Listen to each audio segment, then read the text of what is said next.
दर्शनमा बोलो बोलो सरस्वती माता की जय। Mix by Pankaj Patel. सरस्वती माई मोर सुनली कहनमा खड़ा लोग करे खातिर दर्शनमा। सरस्वती माई मोर सुनली कहनमा खड़ा लोग सब कर दर्शनमा। आस लगा के बैठल बानी खोली झलक पलक दिखा दीना शारदा भवानी पापरतानी देरिया लगाई ना हमारा पंडाल में धारी चढ़ के आई ना।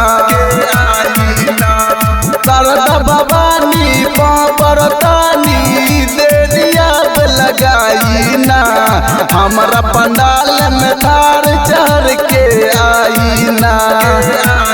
Recording by Madhuri recording studio खड़ी जोड़ा।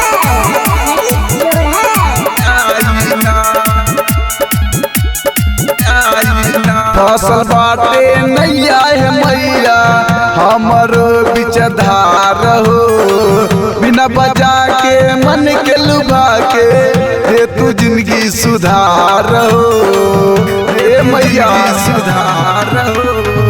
फसल बाटे नैया है मैया हमरो बीच धार हो बिना बजा के मन के लुभा के दे तू जिंदगी सुधार हसत बाटे देखी सबे नम बेटवा के अपन हसैयो ना।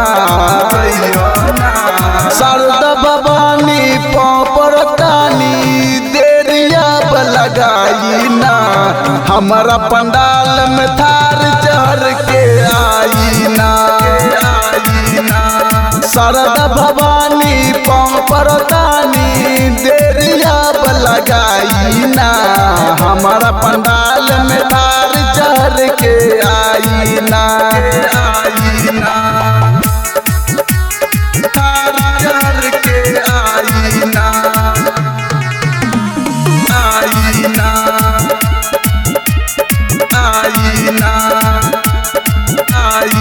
करतानी रिक्वेस्ट माई आप देव लोग छोड़ के पंड पटेल खराब माई और से कल जोर के